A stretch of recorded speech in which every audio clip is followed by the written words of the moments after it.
ਬਿਸਮਿਲ੍ਲਾ ਰਹਿਮਾਨ ਰਹੀਮ ਤੇ ਅਸਲਾਮ ਵਾਲੇਕਮ। 20 ਫਰਵਰੀ ਪਾਕਿਸਤਾਨ ਦੇ ਵਿੱਚ ਜੁਮੇਰਾਤ ਦੀ ਦੁਪਹਿਰ ਤੇ ਅੱਜ ਦੇ ਪੰਜਾਬੀ ਵੀਲੌਗ 'ਚ ਚੜ੍ਹਦੇ ਤੇ ਲਹਿੰਦੇ ਪੰਜਾਬ ਦੇ ਸੱਜਣਾ ਤੇ ਮਿੱਤਰਾਂ, ਭੈਣਾਂ ਤੇ ਭਰਾਵਾਂ, ਮਾਵਾਂ ਤੇ ਬਜ਼ੁਰਗਾਂ ਨੂੰ ਜੀ ਆਇਆਂ।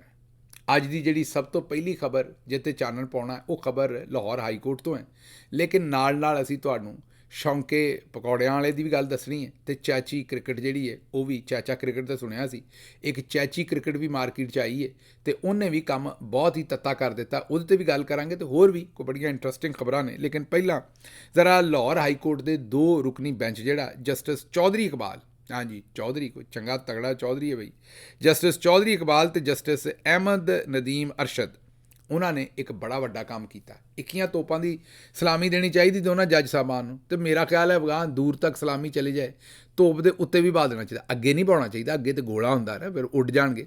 ਲੇਕਿਨ ਇਹ ਜ਼ਰੂਰ ਹੈ ਵੀ ਜਿਵੇਂ ਮੋਟਰਸਾਈਕਲ ਤੇ ਨਹੀਂ ਲੱਤਾਂ ਇੱਧਰ ਇੱਧਰ ਕਰਕੇ ਭਾਈ ਦੀਆਂ, ਇਸ ਤਰ੍ਹਾਂ ਜੇ ਇਸ ਵੇਲੇ ਤੋਪ ਚਲਾਉਣੀ ਹੋਵੇ ਨਾ ਤੇ ਜ਼ਰਾ ਨਾਲੀ ਦੇ ਪਿਛਾ ਕਰਕੇ ਬਿਲਕੁਲ ਅੱਗੇ ਕਰੋਗੇ ਤੇ ਜੱਜ ਸਾਹਿਬ, ਮੇਰਾ ਮਤਲਬ ਜ਼ਖਮੀ ਹੋ ਸਕਦੇ ਨੇ, ਗੋਲੇ ਦੇ ਨਾਲ ਵੀ ਗਾਂਹ ਜਾ ਸਕਦੇ ਨੇ।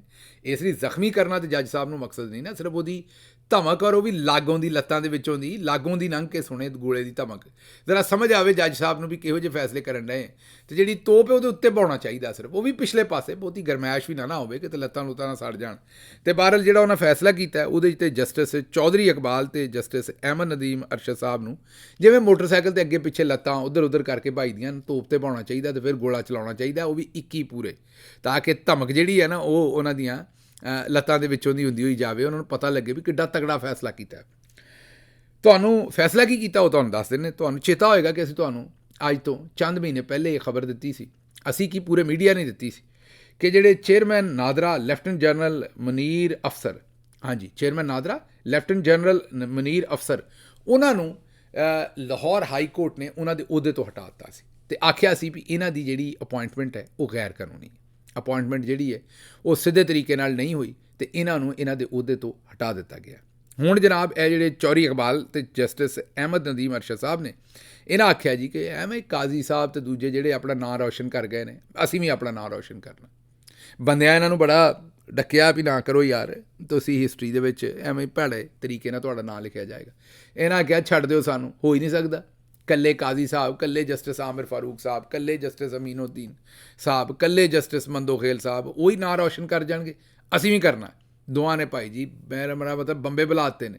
ਉਹਨਾਂ ਨੇ ਜਿਹੜੇ ਚੇਅਰਮੈਨ ਨਾਦਰਾ ਲੈਫਟੀਨੈਂਟ ਜਨਰਲ ਮੁਨੀਰ ਅਫਸਰ ਸਾਹਿਬ ਨੂੰ ਜਿਹੜਾ ਅਹੁਦੇ ਤੋਂ ਹਟਾਉਣ ਦੀ ਜਿਹੜੀ ਫੈਸਲਾ ਸੀ ਨਾ ਲਾਹੌਰ ਹਾਈ ਕੋਰਟ ਦੇ ਸਿੰਗਲ ਬੈਂਚ ਦਾ, ਉਹ ਉਹਨਾਂ ਨੇ ਕਲਅਦਮ ਕਰਾਰ ਦੇ ਕੇ ਅਤੇ ਵਫਾਕੀ ਹਕੂਮਤ ਦੀ ਇੰਟਰਾ ਕੋਰਟ ਅਪੀਲ ਜਿਹੜੀ ਉਹ ਮਨਜ਼ੂਰ ਕਰ ਲਈ ਹੈ। ਵਫਾਕੀ ਹਕੂਮਤ ਨੇ ਇਹੀ ਕਿਹਾ ਸੀ ਵੀ ਇਹ ਜਿਹੜਾ ਲਾਹੌਰ ਹਾਈ ਕੋਰਟ ਦੇ ਜਿਹੜੇ ਜੱਜ ਸਾਹਿਬ ਨੇ ਜਿਨ੍ਹਾਂ ਨੇ ਇਹ ਲੈਫਟੀਨੈਂਟ ਜਨਰਲ ਮੁਨੀਰ ਅਫਸਰ ਸਾਹਿਬ ਨੂੰ ਹਟਾਇਆ, ਗਲਤ ਹਟਾਇਆ, ਅਤੇ ਇਹ ਸਾਡੀ ਜਿਹੜੀ ਐਪਲੀਕੇਸ਼ਨ ਉਹ ਮਨਜ਼ੂਰ ਕੀਤੀ ਜਾਏ। ਮੈਨੂੰ ਲੱਗਦਾ ਹੈ ਕੇਸ ਹੁਣ ਸੁਪਰੀਮ ਕੋਰਟ ਜਾਏਗਾ, ਪਰ ਹੁਣ ਸੁਪਰੀਮ ਕੋਰਟ 'ਚ ਕੀ ਹੋਣਾ, ਸੁਪਰੀਮ ਕੋਰਟ ਦੇ ਉੱਤੇ ਤਾਂ ਕਬਜ਼ਾ ਕਰ ਲਿਆ ਤੁਹਾਨੂੰ ਪਤਾ। ਉੱਥੇ ਤੇ ਜਸਟਿਸ ਅਫਰੀਦੀ ਸਾਹਿਬ ਜਿਹੜੇ ਨੇ ਉਹ ਇਹੀ ਕਹਿੰਦੇ ਨੇ ਮੈਂ ਉੱਡੀ ਜਾਵਾਂ ਹਵਾ ਦੇ ਨਾਲ, ਅਤੇ ਉਹ ਤਾਂ ਮੇਰਾ ਮਤਲਬ ਮੁਕੰਮਲ ਬੈਤ ਕੀਤੀ ਬੈਠੇ ਨੇ, ਉਹਨਾਂ ਨੂੰ ਤਾਂ ਕੋਈ ਰੌਲਾ ਹੀ ਨਹੀਂ, ਨਾ ਕੋਈ ਪਰੇਸ਼ਾਨੀ ਹੈ, ਨਾ ਕੋਈ ਚੱਕਰ ਹੈ। ਉਹ ਤਾਂ ਆਉਂਦੇ ਨੇ ਬਸ ਠੀਕ ਹੈ, ਮੈਨੂੰ ਚੀਫ ਜਸਟਿਸ ਹੀ ਲੱਭ ਗਈ ਹੈ ਅਤੇ ਮੈਂ ਬਸ ਲੱਗੀਆਂ ਨੇ ਮੌਜਾਂ ਹੁਣ ਲਾਈ ਰੱਖੀ ਸੋਹਣਿਆ, ਉਹਨਾਂ ਨੂੰ ਹੋਰ ਕੋਈ ਪਰਵਾਹ ਨਹੀਂ। ਅੱਛਾ ਜੀ, ਇਹ ਤਾਂ ਚਲੋ ਮੇਰਾ ਖਿਆਲ ਹੈ ਕਿ ਉਹ ਜਿਸ ਵੇਲੇ ਵੀ ਜਿਹੜੀ ਪਾਰਟੀ ਜਿਹੜੀ ਇਹਨਾਂ ਨੂੰ ਲੈ ਕੇ ਗਈ ਸੀ, ਖਾਤੂਨ ਸਨ ਇੱਕ ਬੜੀ ਦਲੇਰ, ਉਹ ਜਿਸ ਵੇਲੇ ਵੀ ਉਹਨਾਂ ਨੂੰ ਲੱਗੇਗਾ ਤਾਂ ਉਹ ਮੇਰਾ ਖਿਆਲ ਹੈ ਕਿ ਸੁਪਰੀਮ ਕੋਰਟ 'ਚ ਵੀ ਇਸ ਕੇਸ ਨੂੰ ਲੈ ਕੇ ਜਾਣਗੇ। ਅਗਲੀ ਖਬਰ ਜਿਹੜੀ ਉਹ ਭਾ ਟਰੰਪ ਦੀ, ਚਾਚੇ ਟਰੰਪ ਦੀ ਰੱਖਦੇ, ਉਹਨੇ ਚੰਗਾ ਥੋੜਾ ਮਾਰਿਆ, ਔਰ ਉਹ ਵੀ ਮਾਰਿਆ ਯੂਕਰੇਨ ਦੇ ਸਦਰ ਜ਼ੈਲੈਂਸਕੀ ਜਿਹੜਾ ਉਹਦੇ ਉੱਤੇ।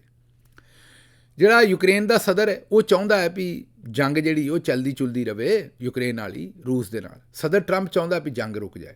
ਹੁਣ ਉਹਨਾਂ ਦੇ ਹੋ ਰਹੇ ਨੇ ਮੁਜ਼ਾਕਰਾਤ, ਸਦਰ ਟਰੰਪ ਦੀ ਟੀਮ ਦੇ ਅਤੇ ਰੂਸ ਦੀ ਟੀਮ ਦੇ ਆਪਸ ਦੇ ਵਿੱਚ ਮੁਜ਼ਾਕਰਾਤ ਹੋ ਰਹੇ ਨੇ ਸਾਊਦੀ ਅਰਬ 'ਚ। ਜਿਹੜਾ ਜ਼ੈਲੈਂਸਕੀ ਸਾਹਿਬ ਸਨ ਉਹ ਮੇਰੇ ਖਿਆਲ ਤੁਰਕੀ 'ਚ ਸਨ ਅਤੇ ਉਹ ਬੜੇ ਨਾਰਾਜ਼ ਸਨ ਅਤੇ ਉਹਨਾਂ ਮੂੰਹ ਵੱਟਿਆ ਸੀ, ਜਿਵੇਂ ਮੂੰਹ ਵੱਟ ਕੇ ਬੰਦਾ ਬੈਠਾ ਹੋਵੇ। ਉਹ ਆਂਦੇ ਸਨ ਕਿ ਸਾਨੂੰ ਨਹੀਂ ਸੱਦਿਆ।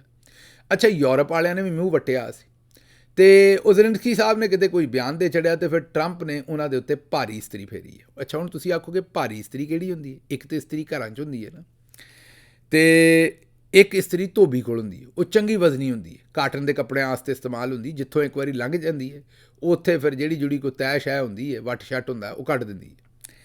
ਸਦਰ ਟਰੰਪ ਨੇ ਇਹਨਾਂ ਦੇ ਉੱਤੇ ਚੰਗੀ ਭਾਰੀ ਇਸਤਰੀ ਫੇਰੀ ਹੈ ਅਤੇ ਇਸਤਰੀ ਉਹਨਾਂ ਇਹ ਫੇਰੀ, ਉਹਨਾਂ ਆਖਿਆ ਵੀ ਇਹ ਇੱਕ ਕਾਮੇਡੀਅਨ ਹੈ, ਉਹਨਾਂ ਇੱਕ ਤਾਂ ਉਹਨਾਂ ਨੂੰ ਕਾਮੇਡੀਅਨ ਆਖਿਆ, ਉਹਨਾਂ ਕਿਹਾ ਕਿ ਨੀਮ ਕਾਮਯਾਬ ਮੀਨ ਅੱਧਾ ਪਚੱਧਾ ਕਾਮਯਾਬ ਜਿਹੜਾ ਨਾ ਮਤਲਬ ਥੋੜ੍ਹੀ ਬਹੁਤ ਐਬਿਲਿਟੀ ਹੈਗੀ। ਉਹਨਾਂ ਇੱਕ ਤੇ ਮਸਖਰਾ ਆਖਿਆ, ਕਾਮੇਡੀਅਨ ਆਖਿਆ ਉਹਨਾਂ ਨੇ ਜ਼ੈਲੈਂਸਕੀ ਨੂੰ, ਜਿਹੜਾ ਕਿ ਸਦਰ ਹੈ ਯੂਕਰੇਨ ਦਾ, ਉਹਨੂੰ। ਔਰ ਨਾਲ ਉਹਨਾਂ ਨੇ ਉਹਨੂੰ ਆਖਿਆ ਵੀ ਇਹਨੇ $350 ਬਿਲੀਅਨ ਦੀ ਜੰਗ ਜਿਹੜੀ ਸ਼ੁਰੂ ਕਰਾ ਦਿੱਤੀ ਔਰ ਅਮਰੀਕਾ ਨੂੰ ਆਂਦਾ ਵੀ ਪੈਸੇ ਲਾ ਦਿਓ। ਉਹਨਾਂ ਨੇ ਆਖਿਆ ਵੀ ਉਹ ਜਿਹੜਾ ਸਦਰ ਬਾਈਡਨ ਸੀ ਉਹ ਤਾਂ ਕਮਲਾ ਸੀ, ਉਹਨੇ ਜੰਗ ਸ਼ੁਰੂ ਕਰ ਦਿੱਤੀ। ਉਹਨੇ ਕਿਹਾ ਇਹਦੇ 'ਚ ਅਮਰੀਕਾ ਨੂੰ ਕੀ ਲੱਭਣਾ ਇਸ ਜੰਗ ਦੇ ਵਿੱਚ। ਉਹਨਾਂ ਕਿਹਾ ਜੋ ਲੱਭਤ ਹੈ ਉਹ ਤਾਂ ਯੂਰਪ ਨੂੰ ਹੈ, ਅਤੇ ਯੂਰਪ ਵਾਲੇ ਪੈਸੇ ਨਹੀਂ ਦਿੰਦੇ ਇਸ ਜੰਗ ਦੇ ਵਿੱਚ। ਪੈਸੇ $200 ਅਰਬ ਸਾਡਾ ਲੱਗ ਗਿਆ, ਯੂਰਪ ਵਾਲੇ ਆਪਣਾ ਹਿੱਸਾ ਵੀ ਨਹੀਂ ਪਾਉਂਦੇ ਅਤੇ ਚੁੱਪ ਕਰਕੇ ਪਾਸੇ 'ਤੇ ਬੈਠੇ ਨੇ। ਉਹਨਾਂ ਕਿਹਾ ਵੀ ਮੈਂ ਤਾਂ ਜੰਗ ਨਹੀਂ ਲੜਨਾ ਚਾਹੁੰਦਾ। ਨਾਲ ਉਹਨਾਂ ਨੇ ਆਖਿਆ, ਉਹਨਾਂ ਨੇ ਜਿਹੜਾ ਯੂਕਰੇਨ ਦਾ ਸਦਰ ਹੈ ਉਹਨੂੰ ਡਿਕਟੇਟਰ ਹੀ ਆਖ ਦਿੱਤਾ। ਉਹਨਾਂ ਕਿਹਾ ਨਾ ਤਾਂ ਇਲੈਕਸ਼ਨ ਕਰਾਉਂਦਾ ਯੂਕਰੇਨ ਦੇ ਵਿੱਚ, ਲੋਕੀ ਇਹਦੇ ਖਿਲਾਫ ਹੋ ਚੁੱਕੇ ਨੇ ਔਰ ਲੋਕਾਂ ਨੂੰ ਇਹਨੇ ਉੱਥੇ ਮਰਵਾ ਦਿੱਤਾ। ਇਹ ਜੰਗ ਵੀ ਮੁੱਕਣੀ ਚਾਹੀਦੀ। ਦੂਸਰੇ ਲਫ਼ਜ਼ਾਂ ਦੇ ਵਿੱਚ ਉਹਨਾਂ ਨੇ ਬਿਸਤਰਾ ਗੋਲ ਕਰ ਦਿੱਤਾ ਹੈ ਯੂਕਰੇਨ ਦੇ ਸਦਰ ਦਾ। ਅਤੇ ਹੁਣ ਲੱਗ ਇਹ ਰਿਹਾ ਕਿ ਰੂਸ ਦੇ ਅਤੇ ਟਰੰਪ ਦੇ ਮਾਮਲਾਤ ਆਲਰੇਡੀ ਜਿਹੜੇ ਨੇ ਤੈਅ ਹੋ ਗਏ ਨੇ। ਇਹ ਜੰਗ ਹੁਣ ਹੋ ਜਾਣੀ ਹੈ ਬੰਦ, ਅਤੇ ਯੂਰਪ ਨੂੰ ਅਤੇ ਯੂਕਰੇਨ ਨੂੰ ਚੰਗਾ ਵੱਡਾ ਜਿਹੜਾ ਹੈ ਨਾ ਜੀ ਉਹ ਝਟਕਾ ਲੱਗਾ, ਚੰਗਾ ਝਟਕਾ ਲੱਗਾ। ਮਤਲਬ 440 ਵੋਲਟ ਨਹੀਂ, ਪਤਾ ਨਹੀਂ ਕਿੰਨੇ ਵੋਲਟ ਦਾ ਝਟਕਾ ਇਹ ਲਾ ਦਿੱਤਾ ਟਰੰਪ ਨੇ। ਅਤੇ ਨਾਲ ਉਹਨਾਂ ਨੇ ਲਿੱਤਰ ਪੌਲਾ ਵੀ ਕੀਤਾ, ਮਤਲਬ ਬਿਸਤੀ ਸ਼ਿਸਤੀ ਵੀ ਕੀਤੀ ਹੈ। ਅਤੇ ਉਹਨਾਂ ਨੇ ਆਖਿਆ ਵੀ ਇਹ ਕਿੱਡਾ ਬੇਵਕੂਫ ਬੰਦਾ, ਇਹਨੇ ਉੱਥੇ ਕਿੰਨੇ ਬੰਦੇ ਮਰਵਾ ਦਿੱਤੇ ਨੇ। ਉਹਨਾਂ ਕਿਹਾ ਲੇਕਿਨ ਇਹ ਜਿਹੜਾ ਮਸਖਰਾ ਇਹਦੇ ਅਸੀਂ ਕੰਮ ਮਜ਼ੀਦ ਨਹੀਂ ਚੱਲਣ ਦਿਆਂਗੇ, ਅਤੇ ਮਜ਼ੀਦ ਇਹ ਜਿਹੜੇ ਮਾਮਲਾਤ ਨੇ, ਇਹ ਜਿਹੜੀ ਜਿੰਨੀ ਵੀ ਇਹ ਸੂਰਤ ਹਾਲ ਹੈ, ਇਹਦੇ ਉੱਤੇ ਮਜ਼ੀਦ ਅਸੀਂ ਜੰਗ ਇਹ ਜਿਹੜੀ ਨਾ ਚੱਲਣ ਦਿਆਂਗੇ ਅਤੇ ਨਾ ਹੋਣ ਦਿਆਂਗੇ। ਅੱਛਾ ਜੀ, ਅੱਗੋਂ ਟਰੰਪ ਨੇ ਜਿਹੜਾ ਚਾਚੇ ਟਰੰਪ ਨੇ ਅੱਗੋਂ ਉਹਨਾਂ ਨੇ ਹਿੰਦੁਸਤਾਨ ਦੇ ਉੱਤੇ ਵੀ ਚੰਗਾ ਉਹਨਾਂ ਨੇ ਡੰਡਾ ਫੇਰਿਆ। ਜਿਹੜਾ ਸਦਰ ਬਾਈਡਨ ਦੀ ਹਕੂਮਤ ਸੀ, ਉਹਨਾਂ ਨੇ ਹਿੰਦੁਸਤਾਨ ਨੂੰ ਕੋਈ $21 ਮਿਲੀਅਨ ਦਿੱਤੇ ਉੱਥੇ ਵੋਟਰ ਟਰਨ ਆਊਟ ਵਧਾਉਣ ਲਈ। ਕੀ ਸ਼ੈ ਵੀ ਜ਼ਿਆਦਾ ਵੋਟ ਪੈਣ, ਉਹਦੀ ਤਰਵੀਜ ਵਾਸਤੇ, ਜ਼ਾਹਿਰ ਐਡਵਰਟਾਈਜ਼ਿੰਗ ਵਾਸਤੇ, ਹੋਰ ਕੋਈ ਟ੍ਰੇਨਿੰਗ, ਕੋਈ ਪ੍ਰੋਗਰਾਮ, ਕੋਈ ਹੋਰ ਚੀਜ਼ਾਂ, ਮਤਲਬ ਕਿ ਵੋਟਰਸ ਟਰਨ ਆਊਟ ਵਧਾਉਣ ਵਾਸਤੇ $21 ਮਿਲੀਅਨ ਦਾ ਅਤੀਆ ਜਿਹੜਾ ਉਹ ਅਮਰੀਕਾ ਨੇ USAID ਦੇ ਥਰੂ ਜਿਹੜਾ ਉਹ ਇੰਡੀਆ ਨੂੰ ਦਿੱਤਾ। ਸਦਰ ਟਰੰਪ ਨੇ ਹੁਣ ਉਹ ਚੋਰੀ ਵੀ ਫੜ ਲਈ ਹੈ। ਇੱਥੇ ਚੇਤੇ ਰੱਖਣਾ ਵੀ $17 ਮਿਲੀਅਨ ਪਾਕਿਸਤਾਨ ਨੂੰ ਵੀ ਦਿੱਤਾ ਇਲੈਕਸ਼ਨ ਕਮਿਸ਼ਨ ਨੂੰ। ਇਹ ਇਲੈਕਸ਼ਨ ਜਿਹੜਾ ਲੁੱਟਿਆ ਟਰੰਪ ਦੀ, ਉਹਦੇ 'ਤੇ ਵੀ ਨਜ਼ਰ ਪੈਣ ਵਾਲੀ ਹੈ ਥੋੜ੍ਹੇ ਦਿਨਾਂ ਦੇ ਵਿੱਚ ਫॉर श्योर। ਬਹਰਹਾਲ ਇਹ ਜਿਹੜਾ $21 ਮਿਲੀਅਨ ਦੀ ਖਤੀਰ ਰਕਮ ਸੀ, ਇਹ ਭਾਰਤ ਨੂੰ ਦਿੱਤੀ ਗਈ। ਔਰ ਹੁਣ ਸਦਰ ਟਰੰਪ ਆਉਂਦਾ ਹੈ ਕਿ ਇਹ ਇਹਨਾਂ ਨੂੰ ਕਿਉਂ ਦਿੱਤੀ ਗਈ ਹੈ। ਉਹਨਾਂ ਆਖਿਆ ਉੱਥੇ ਵੋਟਰ ਟਰਨ ਆਊਟ ਬਹੁਤਾ ਹੋਵੇ ਜਾਂ ਘੱਟ ਹੋਵੇ, ਸਾਡਾ ਉਹਦੇ ਨਾਲ ਕੀ ਲੈਣ ਦੇਣ, ਸਾਡਾ ਤਾਂ ਆਪਣਾ ਵੋਟਰ ਟਰਨ ਆਊਟ। ਉਹਨਾਂ ਆਖਿਆ ਅਮਰੀਕਾ 'ਚ ਠੀਕ ਨਹੀਂ, ਉਹਦੇ 'ਤੇ ਪੈਸੇ ਕਿਉਂ ਨਹੀਂ ਲਾਏ, ਇਹ ਉੱਥੇ ਕਿਉਂ ਲਾਏ ਨੇ। ਚੰਗਾ ਉਹਨਾਂ ਟੰਬਾ ਫੇਰਿਆ, ਨਾਲ ਹੀ ਉਹਨਾਂ ਨੇ ਹਿੰਦੁਸਤਾਨ ਨੂੰ, ਅਤੇ ਨਾਲ ਹੀ ਉਹਨਾਂ ਨੇ ਅਮਰੀਕਾ ਦੇ ਜਿਹੜੇ ਪੈਸੇ ਲਾਉਣ ਵਾਲੇ ਸੀ ਉਹਨਾਂ ਨੂੰ। ਅੱਛਾ ਜੀ, ਅੱਗੋਂ ਇਤਜ਼ਾਜ਼ ਅਹਿਸਨ ਸਾਹਿਬ ਨੇ ਕਿਹਾ ਵੀ ਫੌਜੀ ਅਦਾਲਤਾਂ ਜਿਹੜੀਆਂ ਨੇ ਉਹ ਉਹਨਾਂ ਇਲਾਕਿਆਂ 'ਚ ਲੱਗਦੀਆਂ ਨੇ ਜਿੱਥੇ ਪਰਾਈ ਫੌਜ ਕਾਬਜ਼ ਹੋਵੇ, ਜਾਂ ਫੌਜ ਜਿਹੜੀ ਹੈ ਉਹਨੇ ਜਮਹੂਰੀਅਤ ਦੇ ਉੱਤੇ ਕਬਜ਼ਾ ਕਰ ਲਿਆ ਹੋਵੇ, ਅਤੇ ਕਿਸੇ ਹੋਰ ਮੁਲਕ ਦੀ ਫੌਜ, ਮਤਲਬ ਕਿ ਪਰਾਈ ਫੌਜ ਜਿਹੜੀ ਹੈ ਉਹਨੇ ਕਬਜ਼ਾ ਕੀਤਾ ਹੋਵੇ। ਉਹਨਾਂ ਕਿਹਾ ਇੱਥੇ ਤਾਂ ਪਰਾਈ ਫੌਜ ਨਹੀਂ। ਇਹ ਤਾਂ ਹੁਣ ਇਤਜ਼ਾਜ਼ ਅਹਿਸਨ ਸਾਹਿਬ ਪੁੱਛਣਾ ਪੈਣਾ ਆਸਿਮ ਮੁਨੀਰ ਸਾਹਿਬ ਕੋਲ ਵੀ ਉਹ ਕੀ ਸੋਚਦੇ ਨੇ ਕਿ ਫੌਜ ਅਤੇ ਲੋਕੀ ਆਪਣੇ ਹੀ ਨਹੀਂ ਜਾਂ ਕੋਈ ਇਹਨਾਂ ਦੇ ਵਿੱਚੋਂ ਪਰਾਇਆ ਹੈ। ਕਿਉਂਕਿ ਤੁਹਾਡੇ ਕਹਿਣ ਨਾਲ ਤਾਂ ਉਹਨਾਂ ਮੰਨ ਨਹੀਂ ਲੈਣੀ। ਬੰਦੇ ਤੁਸੀਂ ਸਿਆਣੇ ਹੋ, ਬਜ਼ੁਰਗ ਹੋ, ਅਸੀਂ ਤਾਂ ਤੁਹਾਡੀ ਹਰ ਗੱਲ ਹੀ ਮੰਨਣੀ ਹੈ ਕਿਉਂਕਿ ਤੁਸੀਂ ਸਿਆਣੀਆਂ ਗੱਲਾਂ ਕਰਦੇ ਹੋ। ਪਰ ਕੀ ਖਿਆਲ ਆਸਿਮ ਮੁਨੀਰ ਸਾਹਿਬ ਵੀ ਤੁਹਾਡੀ ਗੱਲ ਮੰਨਣਗੇ? ਮੈਨੂੰ ਨਹੀਂ ਲੱਗਦਾ। ਅੱਛਾ ਜੀ, ਅਗਲੀ ਖਬਰ ਇਹ ਹੈ ਕਿ ਟਿੱਕਰ ਜਿਹੜੇ ਨੇ ਉਹ ਮੇਰੇ ਕੋਲ 5 ਮਿੰਟ ਪਹਿਲਾਂ ਆ ਜਾਂਦੇ ਨੇ। ਇੱਕ ਰਾਵੀ ਨਾਂ ਦਾ ਜਿਹੜਾ ਟਾਊਟ ਹੈ ਉਹ ਆਪ ਮੰਨ ਰਿਹਾ ਹੈ ਕਿ ਜਿਹੜੀ ਵੀ ਫੌਜ ਨਾਲ ਰਿਲੇਟਡ, ਇਸਟੈਬਲਿਸ਼ਮੈਂਟ ਨਾਲ ਰਿਲੇਟਡ ਜਿਹੜੀ ਵੀ ਖਬਰ ਹੁੰਦੀ ਹੈ ਉਹ ਮੇਰੇ ਕੋਲ 5 ਮਿੰਟ ਪਹਿਲੇ ਆ ਜਾਂਦੀ ਹੈ। ਅੱਛਾ, ਇਹ ਵੀ ਇੱਕ ਅਨੋਖਾ ਹੀ ਕੰਮ ਹੈ। ਕੱਲ੍ਹ ਜਸਟਿਸ ਮੰਦੋਖੇਲ ਸਾਹਿਬ ਨੇ ਹਜ਼ਰਤ ਉਮਰ ਦੀ ਮਿਸਾਲ ਦਿੱਤੀ ਔਰ ਆਖਿਆ ਕਿ ਜਿਸ ਵੇਲੇ ਹਜ਼ਰਤ ਉਮਰ ਖਲੀਫਾ ਸਨ ਅਤੇ ਉਸ ਵੇਲੇ ਜਿਹੜੀ ਐਗਜ਼ੈਕਟਿਵ ਅਤੇ ਅਦਲੀਆ ਉਹ ਇੱਕ ਹੀ ਬੰਦੇ ਦੇ ਥੱਲੇ ਸੀ। ਹਾਲਾਂਕਿ ਉਹਨਾਂ ਨੇ ਗਲਤ ਬਿਆਨੀ ਕੀਤੀ ਹੈ। ਹਜ਼ਰਤ ਉਮਰ ਦੇ ਜ਼ਮਾਨੇ ਦੇ ਵਿੱਚ ਅਦਲੀਆ ਆਜ਼ਾਦ ਸੀ, ਇਸ ਲਈ ਤਾਂ ਉਹਨਾਂ ਦੇ ਕੋਲੋਂ ਵੀ ਸਵਾਲ ਪੁੱਛ ਲਏ ਜਾਂਦੇ ਸਨ। ਇਸ ਲਈ ਤਾਂ 2 ਚਾਦਰਾਂ ਦਾ ਵੀ ਸਵਾਲ ਉਹਨਾਂ ਕੋਲੋਂ ਪੁੱਛਿਆ ਜਾਂਦਾ ਸੀ। ਬਹਰਹਾਲ ਮੰਦੋਖੇਲ ਸਾਹਿਬ ਜਿਹੜੇ ਨੇ ਉਹ ਵੀ ਆਪਣਾ ਜਿਹੜਾ ਜ਼ਮੀਰ ਹੈ ਉਹ 'ਤੇ ਖੇਸ ਪਾ ਬੈਠੇ ਨੇ, ਅਤੇ ਉਹਨਾਂ ਨੂੰ ਵੀ ਹੁਣ ਇਸ ਗੱਲ ਦੇ ਨਾਲ ਮਸਲਾ ਹੈ ਕੋਈ ਨਹੀਂ ਕਿ ਉਹ ਕਿੱਡੀ ਭੈੜੀ ਗੱਲ ਕਰਦੇ ਨੇ ਅਤੇ ਕਿੱਡੀ ਚੰਗੀ ਗੱਲ ਕਰਦੇ ਨੇ। ਹਾਲਾਂਕਿ ਕਿੱਥੇ ਹਜ਼ਰਤ ਉਮਰ ਦਾ ਦੌਰ ਅਤੇ ਕਿੱਥੇ ਹੈ ਜਿਹੜਾ ਮੌਜੂਦਾ ਦੌਰ ਹੈ। ਹਜ਼ਰਤ ਉਮਰ ਖਲੀਫਾ ਬਣੇ ਸਨ ਸਾਰਿਆਂ ਦੇ ਮਸ਼ਵਰੇ ਦੇ ਨਾਲ, ਸਾਰਿਆਂ ਦੀ ਇੰਡੋਰਸਮੈਂਟ ਨਾਲ। ਇੱਥੇ ਤਾਂ ਹੁਣ 17 ਸੀਟਾਂ ਵਾਲਿਆਂ ਨੂੰ ਜਿਹੜਾ ਹਕੂਮਤ ਬਣਾਈ ਹੈ, ਅਤੇ ਜਨਰਲ ਸਾਹਿਬ ਜਿਹੜੇ ਨੇ ਉਹ ਲਾਠੀ ਦੇ ਨਾਲ ਜਿਹੜਾ ਇਸ ਵੇਲੇ ਹਕੂਮਤ ਕਰ ਰਹੇ ਨੇ। ਉਹ ਨਾ ਹਰ ਦਿਲ ਅਜ਼ੀਜ਼ ਨੇ, ਨਾ ਲੋਕਾਂ ਦੀ ਜ਼ਾਹਿਰ ਹੈ ਇੰਡੋਰਸਮੈਂਟ ਹੈ ਇਹ ਸਾਰੇ ਇੰਤਜ਼ਾਮ ਦੇ ਉੱਤੇ। ਇਹ ਜਿਹੜੀ ਸਾਰੀ ਚੋਰਾਂ ਦੀ ਮਹਿਫਲ ਜਿਹੜੀ ਸਜਾਈ ਗਈ। ਬਹਰਹਾਲ ਮੰਦੋਖੇਲ ਸਾਹਿਬ ਦੀ ਮਰਜ਼ੀ ਹੈ, ਉਹ ਜੋ ਉਹਨਾਂ ਦਾ ਦਿਲ ਕਰਦਾ ਕਰਨ। ਅਗਲੀ ਖਬਰ ਜਿਹੜੀ ਹੈ ਜੀ ਉਹ ਤੁਹਾਡੇ ਸਾਹਮਣੇ ਇਹ ਹੈ ਕਿ ਮੁਸ਼ਤਾਕ ਅੱਖੀਆਂ, ਇਹ ਮੇਰਾ ਖਿਆਲ ਹੈ ਜਨਰਲ ਮੁਸ਼ਤਾਕ ਸਾਹਿਬ ਦੇ ਬਾਰੇ ਇਹ ਗੱਲ ਹੈ। ਮਿਰਜ਼ਾ ਸ਼ਹਿਜ਼ਾਦ ਅਕਬਰ ਸਾਹਿਬ ਦੀ ਸਟੋਰੀ ਹੈ। ਉਹਨਾਂ ਆਖਿਆ ਜੀ ਉਹਨਾਂ ਪੈਮਰਾ ਦਾ ਦੌਰਾ ਕੀਤਾ, ਸਭ ਨੂੰ ਲਾਈਨ ਹਾਜ਼ਰ ਕੀਤਾ, ਅਤੇ ਜਿਹੜੇ ਚੈਨਲ ਕਾਬੂ ਨਹੀਂ ਆਉਂਦੇ ਨਾ, ਮਤਲਬ ਕੁਝ ਚੈਨਲ ਜਿਹੜੇ ਨੇ ਉਹ ਟੀਵੀ ਦੇ ਉੱਤੇ ਤੇ ਮਰਜ਼ੀ ਦੀਆਂ ਖਬਰਾਂ ਚਲਾਉਂਦੇ ਨੇ, ਲੇਕਿਨ ਸੋਸ਼ਲ ਮੀਡੀਆ ਦੇ ਉੱਤੇ ਮਰਜ਼ੀ ਦੀਆਂ ਖਬਰਾਂ ਨਹੀਂ ਚਲਾ ਰਹੇ। ਹੁਣ ਉਹਨਾਂ ਨੂੰ ਕਾਬੂ ਕਰਨ ਵਾਸਤੇ ਪੈਮਰਾ ਨੂੰ ਕਿਹਾ ਕਿ ਸੋਸ਼ਲ ਮੀਡੀਆ ਦੇ ਉੱਤੇ ਇਹਨਾਂ ਦੇ ਥੰਬਨੇਲ ਚੈੱਕ ਕਰੋ। ਜਿੰਨੇ ਜ਼ਰਾ ਕੋਈ ਥੰਬਨੇਲ 19-21 ਬਣਾਇਆ ਹੈ, ਜ਼ਰਾ ਉਹਦੇ 'ਚ ਸਨਸਨੀ ਪਾਈ ਹੈ ਜਾਂ ਕੋਈ ਹੋਰ ਕੋਈ ਚੀਜ਼ ਹੈ, ਉਹਨਾਂ ਨੂੰ ਜ਼ਰਾ ਥੋੜ੍ਹਾ ਜਿਹਾ ਨੋਟਿਸ ਜਾਰੀ ਕਰੋ ਅਤੇ ਫੇਕ ਨਿਊਜ਼ ਦੇ ਨਾਂ 'ਤੇ ਪੀਕਾ ਕਾਨੂੰਨ 'ਤੇ ਆ ਹੀ ਗਿਆ, ਉਹਨਾਂ ਦੇ ਖਿਲਾਫ ਮੁਕੱਦਮੇ ਕਰ ਦਿਓ, ਤਾਂ ਕਿ ਉਹ ਰਵਾਇਤੀ ਮੀਡੀਆ ਦੇ ਵਿੱਚ ਗੋਡੇ ਲਾ ਬੈਠੇ ਨੇ। ਸਮਝਦੇ ਹੋ ਨਾ, ਜਿੰਨੇ ਵੀ ਹੈ ਪ੍ਰਾਈਵੇਟ ਚੈਨਲ ਨੇ, ਉਹ ਰਵਾਇਤੀ ਮੀਡੀਆ ਜਿਹੜਾ ਟੀਵੀ ਹੈ ਉਹਦੇ 'ਤੇ ਉਹ ਗੋਡੇ ਠੋਕ ਬੈਠੇ ਨੇ ਔਰ ਤੁਹਾਡੀ ਮਰਜ਼ੀ ਦੇ ਨਾਲ ਉਹ ਜਿਹੜੀ ਖਬਰ ਆਉਂਦੇ ਉਹ ਦਿੰਦੇ ਨੇ। ਉਹਨਾਂ ਦਾ ਹੁਣ ਕਹਿਣਾ ਹੈ ਕਿ ਸੋਸ਼ਲ ਮੀਡੀਆ 'ਤੇ ਵੀ ਇਹਨਾਂ ਦੇ ਜਿਹੜੇ ਚੈਨਲ ਨੇ ਉਹ ਸਾਡੀ ਮਰਜ਼ੀ ਦੀਆਂ ਖਬਰਾਂ ਚਲਾਉਣ ਅਤੇ ਆਪਣੀ ਮਰਜ਼ੀ ਦੀਆਂ ਖਬਰਾਂ ਚਲਵਾਉਣ ਵਾਸਤੇ ਹੁਣ ਉਹਨਾਂ ਦੇ ਖਿਲਾਫ ਇਹ ਜਿਹੜੇ ਨੇ ਇਹ ਕੇਸ ਬਣਵਾਏ ਜਾ ਰਹੇ ਨੇ। ਬਹਰਹਾਲ ਜੀ, ਇਹ ਵੇਖਦੇ ਹੁਣ ਇਹ ਤੋੜ ਤੱਕ ਕੰਮ ਕਿੱਥੇ ਚੱਲਦਾ। ਅੱਗੋਂ ਆਰਿਫ ਅਲਵੀ ਸਾਹਿਬ ਜਿਹੜੇ ਨੇ ਉਹ ਇਸ ਵੇਲੇ ਦੁਆਈਆਂ ਪਾਈ ਬੈਠੇ ਨੇ। ਮੇਰਾ ਮਤਲਬ ਉਹਨਾਂ ਨੇ ਧੂੜਾਂ ਪੁੱਟ ਦਿੱਤੀਆਂ ਨੇ ਅਮਰੀਕਾ ਦੇ ਵਿੱਚ। ਸਾਡੀ ਜਿਹੜੀ ਟੀਮ ਹੈ, ਮੇਰੇ ਖਸੂਸੀ ਦੋਸਤ ਨੇ, ਟੀਮ ਹੈ ਜਿਹੜੀ ਮੇਰੇ ਨਾਲ ਕੰਮ ਕਰਦੀ ਹੈ, ਉਹਨਾਂ ਨੇ ਹੁਣ ਤੱਕ ਉਹਨਾਂ ਦੀਆਂ ਕੋਈ ਦਰਜਨ ਦੇ ਕਰੀਬ ਕਾਂਗਰਸਮੈਨ ਅਤੇ ਦੂਸਰੇ ਲੋਕਾਂ ਨਾਲ ਮੁਲਾਕਾਤਾਂ ਕਰਾ ਦਿੱਤੀਆਂ ਨੇ। ਅੱਗੋਂ ਉਹਨਾਂ ਨੇ ਸੈਨ ਫਰਾਂਸਿਸਕੋ ਵੀ ਜਾਣਾ ਅਤੇ ਉਹਨਾਂ ਨੇ ਜਿਹੜਾ ਉਹ ਨਵੈਡਾ 'ਚ ਵੀ ਜਾਣਾ ਅਤੇ ਉਹਨਾਂ ਨੇ ਇੰਡੀਆਨਾਪੋਲਿਸ ਵੀ ਜਾਣਾ ਅਤੇ ਉਹਨਾਂ ਨੇ ਅੱਗੋਂ ਜਿਹੜਾ ਉਹ ਡੈਲਸ ਟੈਕਸਸ ਵੀ ਜਾਣਾ ਹੈ, ਉਹਨਾਂ ਨੇ ਸੇਂਟ ਲੂਇਸ ਵੀ ਜਾਣਾ ਹੈ, ਹਜੇ ਉਹਨਾਂ ਦਾ ਬੋਸਟਨ ਵੀ ਜਾਣਾ ਹੈ। ਉਹਨਾਂ ਦਾ ਬੜਾ ਭਰਵਾਂ ਕਿਸਮ ਦਾ ਜਿਹੜਾ ਅਜੇ ਦੌਰਾ ਬਾਕੀ ਹੈ ਔਰ ਉਹਦੇ ਸਾਰੇ ਅਸੀਂ ਇੰਤਜ਼ਾਮਾਤ ਇਸ ਵੇਲੇ ਕਰ ਰਹੇ ਹਾਂ। ਜਿੱਥੇ ਜਿੱਥੇ ਜਾਣਗੇ ਉੱਥੇ ਤਕਰੀਰਾਂ ਵੀ ਹੋਣਗੀਆਂ, ਕਾਂਗਰਸ ਦੇ ਮੈਂਬਰਾਂ ਨਾਲ ਵੀ ਮੁਲਾਕਾਤ ਹੋਏਗੀ, ਮੀਡੀਆ 'ਚ ਵੀ ਗੱਲਬਾਤ ਕਰਨਗੇ। ਹਾਲ ਹੀ 'ਚ ਉਹਨਾਂ ਨੇ ਅਮਰੀਕੀ ਮੀਡੀਆ ਨੂੰ ਵੀ ਇੰਟਰਵਿਊ ਦਿੱਤੇ ਨੇ ਅਤੇ ਚੰਗੇ ਉਹਨਾਂ ਭਰਵੇਂ ਇੰਟਰਵਿਊ ਦਿੱਤੇ ਨੇ, ਮਤਲਬ ਕਿ ਸਵਾਦ ਆ ਗਿਆ ਉਹਨਾਂ ਇੰਟਰਵਿਊਆਂ ਦਾ। ਅਤੇ ਆਰਿਫ ਅਲਵੀ ਸਾਹਿਬ ਜਿਹੜੇ ਨੇ ਉਹ ਚੰਗਾ ਤਗੜਾ ਦੌਰਾ ਕਰ ਰਹੇ ਨੇ ਅਤੇ ਮੈਂ ਔਰ ਮੇਰੀ ਪੂਰੀ ਟੀਮ ਜਿਹੜੀ ਹੈ ਉਹਨਾਂ ਦੇ ਨਾਲ ਦਿਨ ਰਾਤ ਲੱਗੇ ਹਾਂ ਤਾਂ ਕਿ ਉਹਨਾਂ ਦੇ ਦੌਰੇ ਦੇ ਵਿੱਚੋਂ ਜੋ ਵੀ ਮੈਕਸਿਮਮ ਇਮਰਾਨ ਖਾਨ ਸਾਹਿਬ ਔਰ ਪਾਕਿਸਤਾਨ ਤਹਿਰੀਕ ਇਨਸਾਫ ਔਰ ਪਾਕਿਸਤਾਨ ਨੂੰ ਫਾਇਦਾ ਹੋ ਸਕੇ ਉਹ ਅਸੀਂ ਦੇ ਸਕੀਏ। ਅੱਛਾ ਜੀ, ਅਗਲੀ ਖਬਰ ਜਿਹੜੀ ਹੈ ਉਹ ਖਬਰ ਤੁਹਾਡੇ ਸਾਹਮਣੇ ਰੱਖਣੀ ਹੁਣ ਸ਼ੌਂਕਾ ਪਕੌੜਿਆਂ ਵਾਲਾ। ਹਾਂਜੀ, ਇਹ ਸ਼ੌਂਕਾ ਪਕੌੜਿਆਂ ਵਾਲਾ ਕੌਣ ਹੈ? ਇਹ ਮੀਆਂ ਨਵਾਜ਼ ਸ਼ਰੀਫ ਸਾਹਿਬ ਦੇ ਬੈਨਰ ਲੱਗੇ ਨੇ। ਹੁਣ ਸਾਨੂੰ ਨਹੀਂ ਪਤਾ ਵੀ ਉਹਨਾਂ ਦੀ ਤਸਵੀਰ ਦੇ ਨਾਲ ਸ਼ੌਂਕਾ ਪਕੌੜਿਆਂ ਵਾਲਾ ਕਿਉਂ ਲਿਖਿਆ।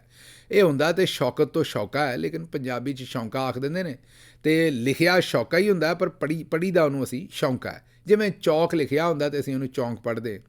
ਬਹਰਹਾਲ ਇਹ ਜਿਹੜਾ ਸ਼ੌਂਕਾ ਪਕੌੜਿਆਂ ਵਾਲਾ ਜੀ, ਇਹ ਨਵਾਜ਼ ਸ਼ਰੀਫ ਸਾਹਿਬ ਇਹ ਵਿਚਾਰਾ ਘਰੋਂ ਤੰਗ ਹੈ, ਤੁਹਾਨੂੰ ਪਤਾ ਹੈ, ਅਤੇ ਬੈਨਰਾਂ 'ਤੇ ਤਸਵੀਰਾਂ ਲੋਕਾਂ ਲਾਤੀਆਂ ਨੇ। ਘਰ ਵਾਲੇ ਸੁਣਦੇ ਕੋਈ ਨਹੀਂ, ਘਰ ਦੇ ਵਿੱਚ ਹੁਣ ਕੋਈ ਗੱਲ ਨਹੀਂ, ਧੀ ਨੇ ਗੁੱਠੇ ਲਾ ਦਿੱਤਾ, ਭਰਾ ਨੇ ਵੀ ਗੁੱਠੇ ਲਾ ਦਿੱਤਾ ਹੈ, ਲੇਕਿਨ ਚਲੋ ਇਹ ਹੈ ਵੀ ਪਕੌੜਿਆਂ ਵਾਲੇ ਨੇ ਕਮ ਅਜ਼ ਕਮ, ਹੋਰ ਕੋਈ ਨਹੀਂ। ਪਕੌੜਿਆਂ ਵਾਲੇ ਦੇ ਬੈਨਰ ਦੇ ਉੱਤੇ ਤੇ ਜਿਹੜਾ ਨਾ ਉਹ ਤਸਵੀਰ ਲੱਗ ਗਈ ਹੈ। ਡੈਨਮਾਰਕ ਦੇ ਵਿੱਚ ਸਾਡੇ ਕੁਝ ਦੋਸਤ ਨੇ, ਉਹ ਕਦੀ ਮੈਨੂੰ ਪੁੱਛਦੇ ਨੇ ਵੀ ਉਸਤਾਦ ਦਾ ਜ਼ਿਕਰ ਹੋਇਆ ਕਿ ਨਹੀਂ ਹੋਇਆ।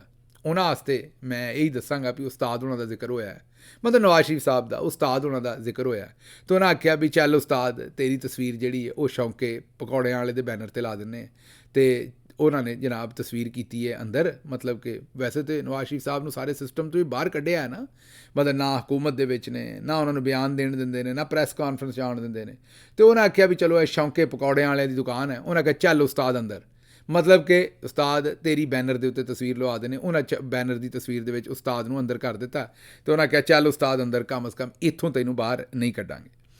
ਅੱਛਾ ਜੀ, ਬਰਤਾਨੀਆ ਦੇ ਵਿੱਚ ਅੱਜ ਮਤਲਬ ਕਿ 20 ਫਰਵਰੀ ਬਰੋਜ਼ ਜੁਮੇਰਾਤ 2 ਵਜੇ ਦੁਪਹਿਰ ਅੱਜ ਬਰਤਾਨੀਆ ਦੇ ਵਿੱਚ ਜਿਹੜੀ ਬਰਤਾਨੀਆ ਲੰਡਨ ਦੇ ਵਿੱਚ ਪਾਕਿਸਤਾਨ ਦੀ ਅੰਬੈਸੀ ਹੈ ਉਹਦੇ ਸਾਹਮਣੇ ਆਸਿਮ ਮੁਨੀਰ ਸਾਹਿਬ ਬਰਤਾਨੀਆ ਦੇ ਦੌਰੇ 'ਤੇ ਗਏ ਨੇ। ਉੱਥੇ ਗਾਰਡ ਆਫ ਆਨਰ ਵਗੈਰਾ ਲੈ ਰਹੇ ਨੇ ਅਤੇ ਲੋਕੀ ਤੁਹਾਨੂੰ ਪਤਾ ਬੜੇ ਤਪੇ ਨੇ ਉਹਨਾਂ 'ਤੇ। ਅਤੇ ਉੱਥੇ ਹੁਣ ਇੱਕ ਮੁਜ਼ਾਹਰਾ ਹੋ ਰਿਹਾ ਅਤੇ ਬੜਾ ਭਰਵਾਂ ਕਿਸਮ ਦਾ ਮੁਜ਼ਾਹਰਾ ਹੋਏਗਾ। ਅਗਰ ਤੁਸੀਂ ਵੀ ਲਾਗੇ ਚਾਗੇ ਹੋ ਤਾਂ ਜ਼ਰੂਰ ਜਾਓ 2 ਵਜੇ ਦੁਪਹਿਰੀ ਲੰਡਨ ਦੇ ਟਾਈਮ। ਔਰ ਇਹ ਪਾਕਿਸਤਾਨ ਦੀ ਅੰਬੈਸੀ ਦੇ ਸਾਹਮਣੇ 20 ਫਰਵਰੀ ਔਰ ਜੁਮੇਰਾਤ ਦਾ ਦਿਹਾੜ, ਜ਼ਰੂਰ ਉੱਥੇ ਜਾਓ ਔਰ ਭਰਵਾਂ ਕਿਸਮ ਦਾ ਜਿਹੜਾ ਇਹਤਜਾਜ ਹੈ ਉਹ ਜ਼ਰੂਰ ਕਰੋ ਉੱਥੋਂ। ਅੱਛਾ ਜੀ, ਅਗਲੀ ਖਬਰ ਹੈ ਕਿ ਆਰਮੀ ਚੀਫ ਨੇ SIFC ਬਣਾਈ ਹੈ। ਇਹਦੇ 'ਚ ਚੀਨ, ਤੁਰਕੀ, ਸਾਊਦੀ ਅਰਬ ਅਤੇ UAE ਪੈਸੇ ਪਾ ਰਿਹਾ ਹੈ। ਇਹ ਗੌਰ ਨਾਲ ਸੁਣਨਾ ਤੁਸੀਂ, ਆਰਮੀ ਚੀਫ ਨੇ SIFC ਬਣਾਈ ਹੈ। ਇਹਦੇ 'ਚ ਚੀਨ, ਤੁਰਕੀ, ਸਾਊਦੀ ਅਰਬ ਅਤੇ UAE ਪੈਸੇ ਪਾ ਰਿਹਾ ਹੈ। ਇਹ ਗੱਲ ਕੀਤੀ ਹੈ ਕਾਮਰਾਨ ਟਸੋਰੀ ਸਾਹਿਬ ਨੇ।